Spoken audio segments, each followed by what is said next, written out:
ಉಳುಕು ಹಲ್ಲಿನ ಸಮಸ್ಯೆಗೆ ಹಲ್ಲು ನೋವಿಗೆ ಸೂಪರ್ ಮನೆಮದ್ದು ನೋಡ್ರಿ. ಶುಂಠಿಯನ್ನು ತೊಳೆದು ಸಿಪ್ಪೆನ ತೆಗೆದು 1 ಇಂಚ್ ಆಗೋಷ್ಟು ಶುಂಠಿಯನ್ನು ತಗೊಂಡಿದ್ದೀನಿ. 5ರಿಂದ 6 ಲವಂಗವನ್ನು ತಗೊಂಡಿದ್ದೀನಿ. ಶುಂಠಿ ಲವಂಗ ಎರಡನ್ನು ಹಾಕೊಂಡ ನಂತರ ಕುಟ್ಟಾಣಿಗೆ ಇದನ್ನು ಕುಟ್ಕೋಬೇಕಾಗುತ್ತೆ. ಚೆನ್ನಾಗಿ ಕುಟ್ಕೋಬೇಕು. ಈ ರೀತಿ ತರಿಯಾಗಿ ಕುಟ್ಟಿದ ನಂತರ ಇದರ ಜೊತೆಗೆ ಸ್ವಲ್ಪ ಅಂದರೆ 2 ಕಲ್ಲು ಉಪ್ಪನ್ನು ಸೇರಿಸ್ಕೋಬೇಕಾಗತ್ತೆ. ಕಲ್ಲು ಉಪ್ಪನ್ನು ಹಾಕಿದ ಮೇಲೆ ಚೆನ್ನಾಗಿ ಇದನ್ನು ಮತ್ತೆ ಕುಟ್ಕೋಬೇಕಾಗುತ್ತೆ. ಅಂದರೆ ಫೈನ್ ಪೇಸ್ಟ್ ಮಾಡ್ಕೋಬೇಕು ನುಣ್ಣಗೆ.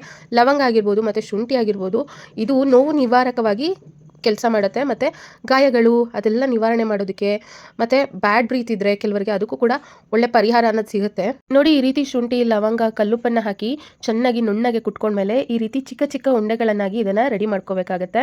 ಸ್ವಲ್ಪನೇ ಶುಂಠಿ ಮತ್ತು ಲವಂಗದ ಪೇಸ್ಟನ್ನು ತೊಗೊಂಡು ನೋಡಿ ಈ ಥರ ಚಿಕ್ಕದಾಗಿ ಬಾಲ್ ಥರ ಮಾಡ್ಕೋಬೇಕಾಗತ್ತೆ.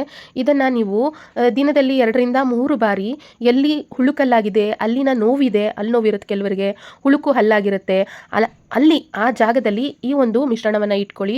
ಹುಳುಕು ಹಲ್ಲಿನ ನೋವಿನ ಸಮಸ್ಯೆಗೆ ಪರಿಹಾರ ಅನ್ನೋದು ಸಿಗುತ್ತೆ.